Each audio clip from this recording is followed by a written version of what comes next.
Hi, in this video I would like to do something that I've said a few times now I don't really particularly want to get into, but I keep getting myself drawn into, and it's doing anything that's vaguely hardware or review related. I just want to sing some songs for fun. However, I am thinking a lot just now about a particular piece of hardware, and it's this. It's the Headrush MX5 MultiFX unit for guitar. I think it also does bass. And I wanted to just reflect a little bit on it, because I'm sure I'm not the only person these days using YouTube or similar who's uploading sounds including electric guitar, and who has come across some of the difficulties with trying to get a decent sound online. I used to try it using my audio interface, which I'm just going to show you, so if you just bear with me I will put some video on. And there is my audio interface. It's a PreSonus Studio Live AR8C. Basically it's an 8-channel in practice 4 that are usable for any live instruments. I only need 2, one guitar, one voice generally, so that's plenty for me. Just a computer audio interface, and that does a great job of getting things into the computer and then uploaded after mixing on a video editor up to YouTube. However, early on I discovered that it's really hard to get a decent guitar sound into that. There is a little button on many of these, which, try and balance my guitar here, which you will see there, which lets you press a guitar option and it changes the input impedance, and it matches it a little better with an electric guitar. It doesn't actually make it work well, however. The sound is always a little brittle, and you have to do a lot of work with it afterwards, adding effects in post-production in your recording software. So someone advised me at that point that it was a good idea to get an actual guitar amp emulator. The reason that was a problem for me is that I was actually trying for a few tracks to use my guitar amp, which is a Vox AC10 valve amp. I thought you could just put a mic on it and you could sing into a microphone and mix the two mics together in your audio production software. It doesn't work that well.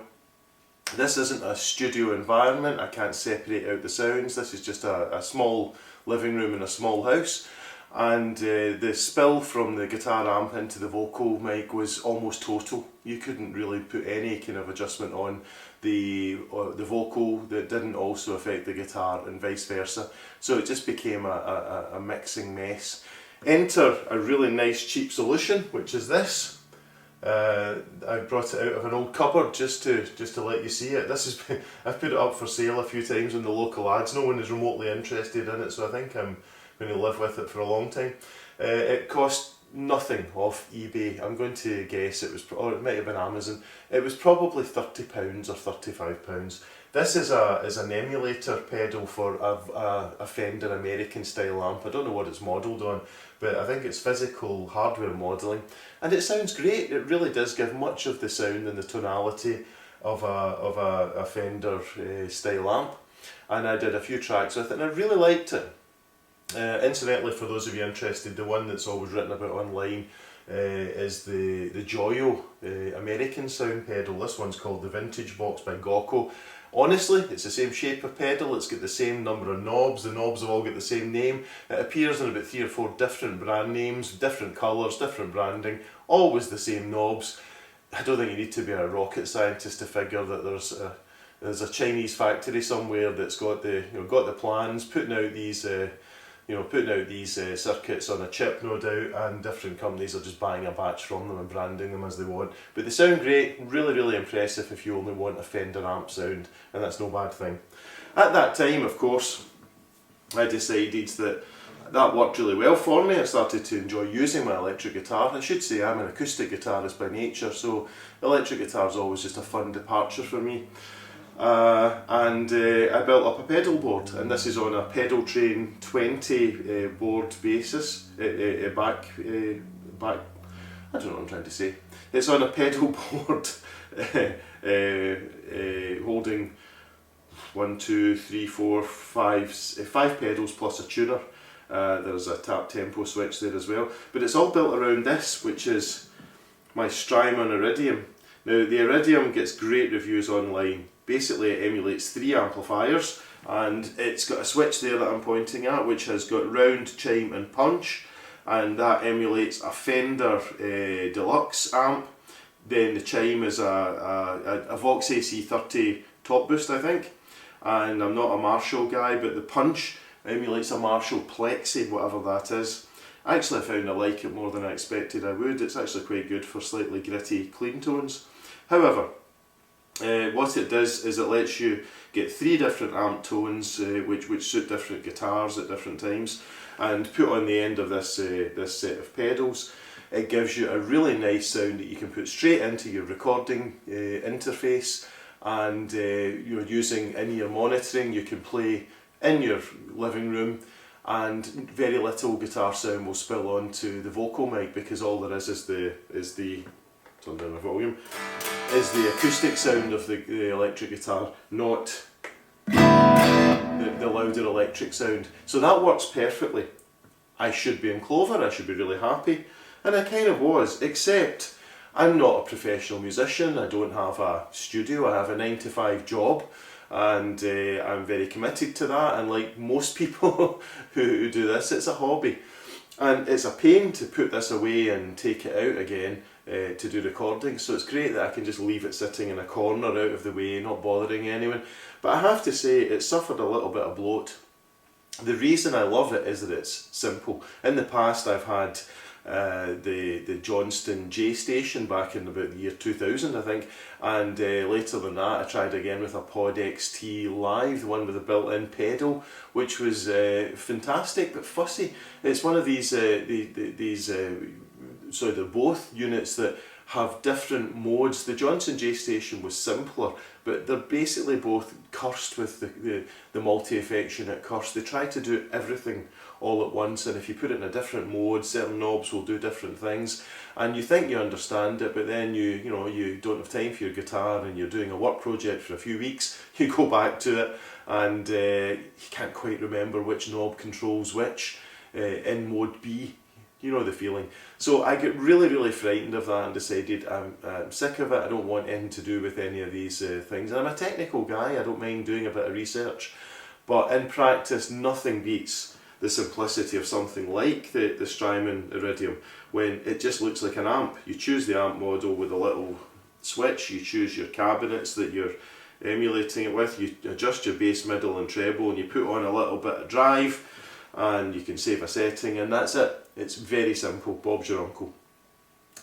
The problem is really very simple now though. It's too big.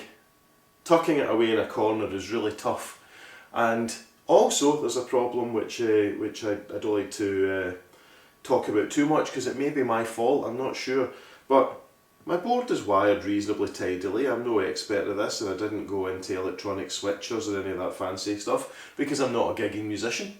I don't need it. But although it's quite quiet, when I turn on the Strymon Iridium, which is a fabulous unit, I don't know if you can hear that, but the hum starts. It always has a degree of background hum. It's not generated by my single coil pickups here. It works, it hums just as much as my humbucker guitars too. So that worries me. It may well be that it just emulates very effectively some of these old valve amps, like a Fender Deluxe, which was a 1960s amp, I believe. So maybe you just have to accept that. Or it may be the wiring. There may be so much open wiring and a relatively cheap power supply there that's causing the problem. I don't know. But now to get on to the MX5. So this sounds great, and I'm just going to turn my video off. No, I won't. I'll just point it to the MX5, but there's a video camera on that, so I'll switch to that shortly. But the MX5 is small. Look at the two together. People walk into my room and look at my pedal board on the right, and they basically think to themselves, wow, you must be really professional. When are you going on the road? Which I'm not. But if people come into the room and see this, they think, oh, that's cute, he's got a dinky wee effects pedal. I've kind of fallen for this. I didn't have any intention of getting a multi-effects pedal again, but look at the dinky size of this, and the fussiness of the multiple, mode B knob C will do this in the third operational zone. I can't be bothered with that stuff, but it turns out with this one it's reasonably straightforward, and I don't need to do that because it uses this paradigm of basically a phone screen, or what looks like a phone screen, a 4-inch screen, touch sensitive on the middle, and you simply, I'll just show you this quickly, you simply drag and drop virtual effect pedals.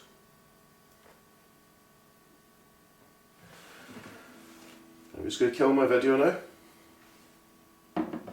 You drag and drop virtual effect pedals, and then when you double tap on them, like my reverb, you get all the settings for them. And if I want to change the mix, I can either do it manually, or I can use, if I want to make a finer control, I'll go back to precisely 19% where it was, and then return.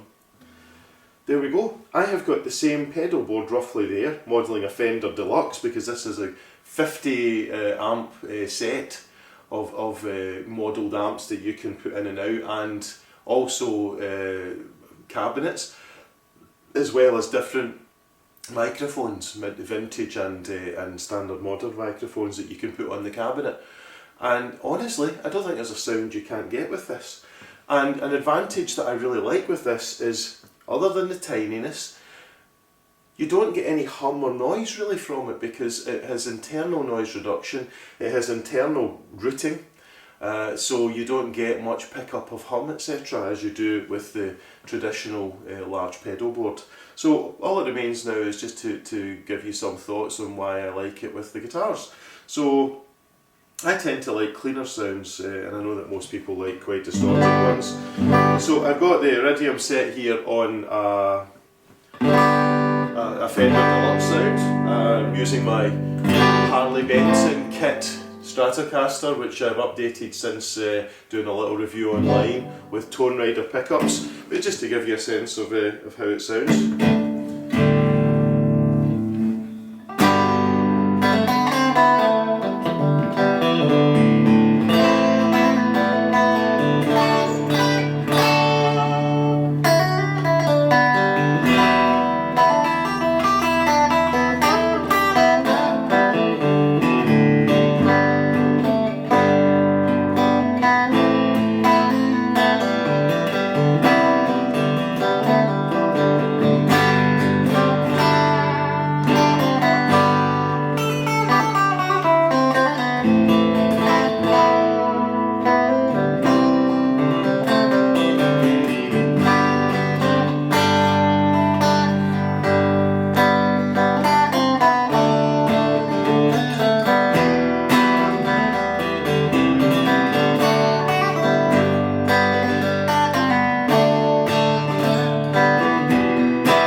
So,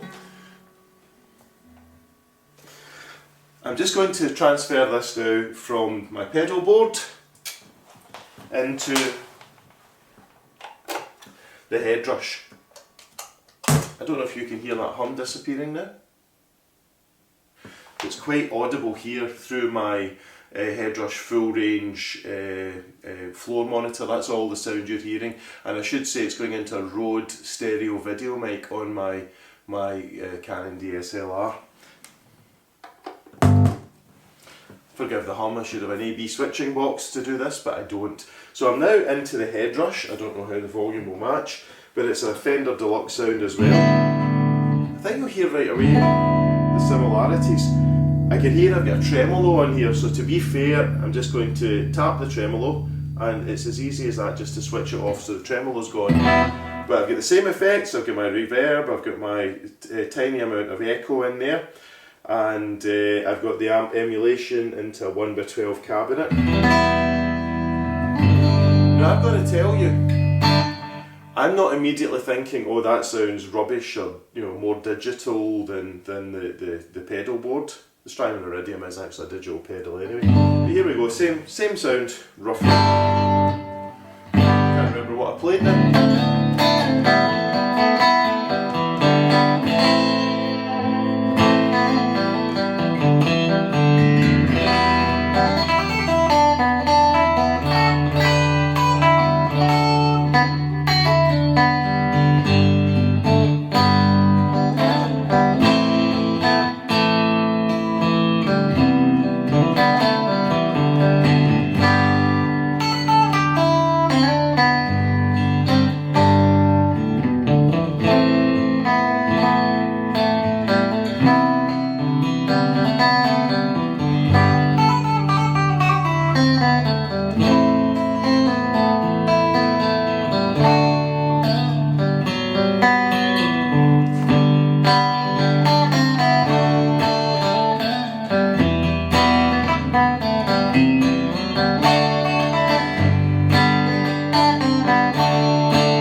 Obviously playing was a little imprecise, but it just gives you a sense with the same guitar, the same amp, full range PA amp in effect on a floor wedge.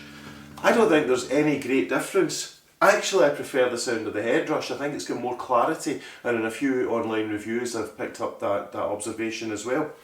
So I'm now asking myself, well, what's the advantage in keeping this? Honestly, I don't know anymore. The simplicity, I think, if you understand how your pedals work, this gives you, that lovely, it does what it says on the tin or does what it says on the knob thing, because there's no second function really to any of these knobs. Everything does the same thing in the same mode. I know purists will say to me the Strymon, when it's emulating, for example, a Vox AC30, it doesn't have a middle control, so the middle does something different on it. Quirks, these are just quirks, but broadly speaking, everything here does what you expect. My tuner is probably marginally better. The TC Electronic Polytune, I think, is an immensely good tuner. It's quick and accurate and visually lovely. But the Headrush just a few months ago did a firmware update, and its tuner, which you can see now on the screen there, actually is a lot better now as well. It works pretty reliably. So I think this is the way I'm going to go now. I love it, it sounds great, really happy with it, and I suppose the final thing to share is the sort of acid test for me. I have a guitar which I bought fairly recently. I'm a lover of Gretsch guitars. My very favourite electric guitar is a Gretsch Electromatic, an orange, a big bodied single cut thing, more like a jazz style guitar. Actually it's more like a rockabilly style guitar. Because I'm an acoustic player, I love it because it has more of the feel of a sort of an electroacoustic instrument, but it's got much more of the sound of a chimey, jangly electric, so it just gives me fun and a variety of textures. So recently, because I've been playing with a Harley Benton ES335 copy, which I really liked, but I didn't need it. It was one that Harley used. I got the chance to buy this Gretsch Streamliner second hand, and I really liked this because it was the same kind of style of guitar, but it gave me more of the Gretsch thing. However, the Streamliner is the more budget Gretsch range, and it uses these Broadtron pickups, as they call them. I do love the whole 50s nomenclature for Gretsch. And by most people's assessment online, they're great pickups when you dial it in. They're fine. They're just humbuckers. Although they claim to have a Gretsch tuned sound, however they do that. But basically, most of the time they're not the most spanky, jangly pickups. They're a little flat. It's almost like they're too scooped. However, when you get it right, because they are like vintage low output style pickups at one level, so when you get all of the right sounds from your amp and effects, they don't get in the way. They give you a really, really nice rich sound, and I've heard all sorts of people using the Streamliner online making it sound like $1 million. It's fantastic. I'm just saying it's not always easy to get that sound, and I found that too. And in a small room you also get resonances from the hollow body. to the point that actually I found it difficult to dial in a good sound with my pedal board. However, the other thing about the Headrush is that if you go into the output mode, what you'll find is you'll get lots of global settings. So in your global settings, you've got, you know, the 3 screens of them basically, but in there is an EQ. You actually get low, low, mid, high, blah, blah, blah. So you can actually tune this to your room as well, which is just marvellous.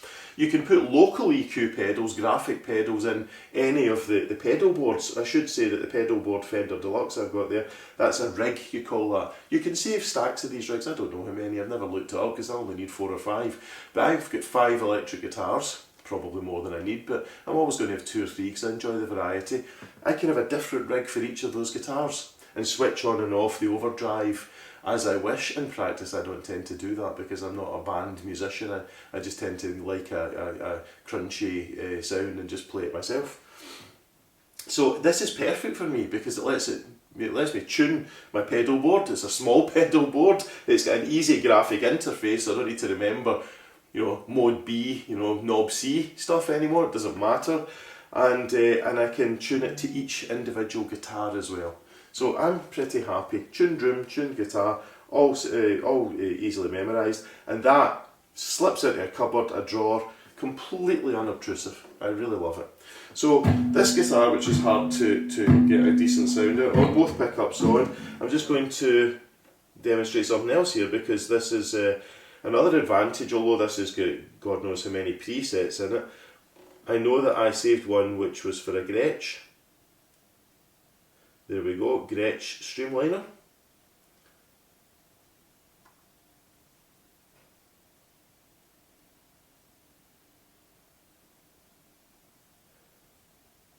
And there we go. I think it just wanted me to save the changes I made to that last rig there. So here we go, a little bit of echo, a little bit of tremolo. I'm going to put my tremolo on, and then I'm going to tap my tempo. And there we go, and here we go.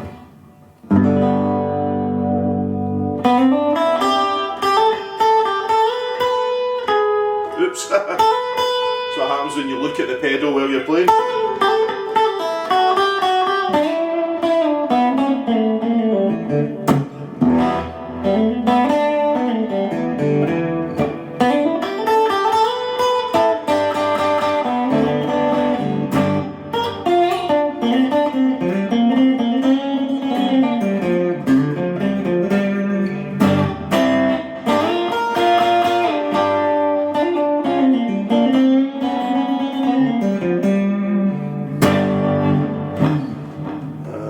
Actually just looked down there, which is why I fluffed, because I was checking whether my overdrive was on. It's not. It's just got a bit of grit to the sound. I think the amp I've chosen in this one is a Vox, but I'm just going to check that.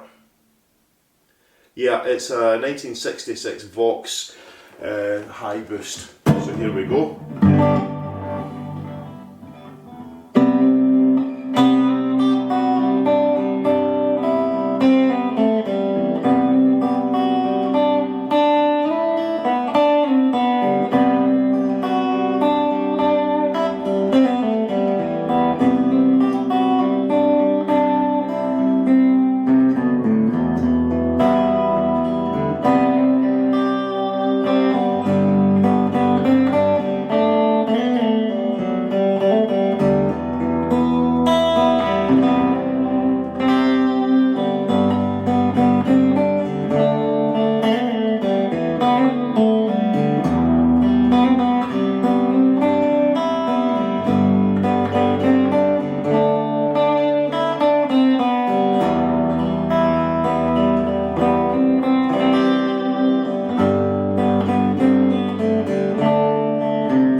that sound. I didn't spend any great time doing that. Loved it. I'm just going to go back to the pedal board one last time and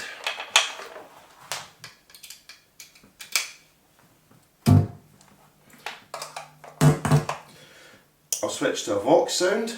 Everything's on the middle. I hadn't made any great EQ sounds to that either, but let me just see.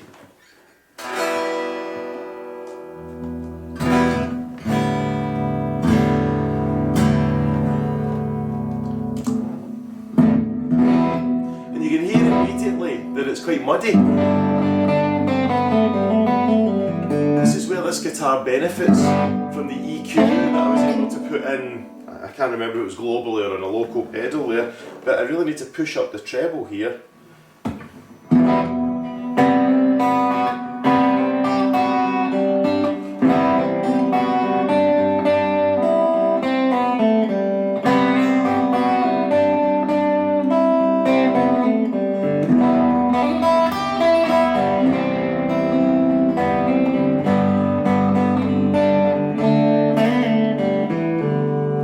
Taking down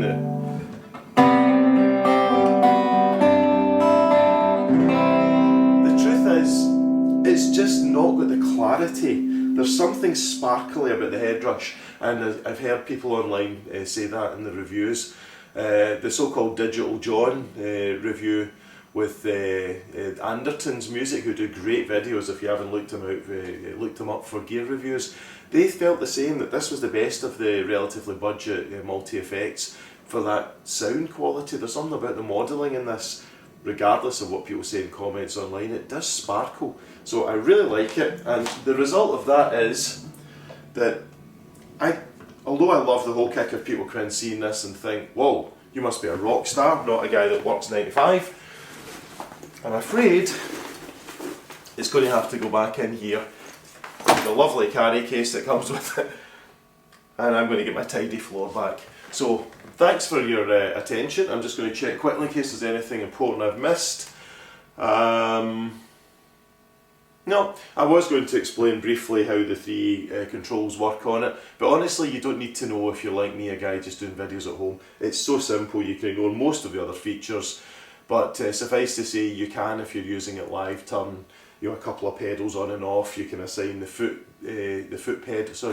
switches on and off, and you can assign the foot pedal to be a wah or an expression or whatever. And it's just awesome. I really like it, and I think it might finally be the MultiFX that is easy to live with and it sounds good. Okay, if anyone's interested in getting any advice or help with it or anything that I can advise on, do the comment thing. Thank you very much. Have a lovely day, everyone.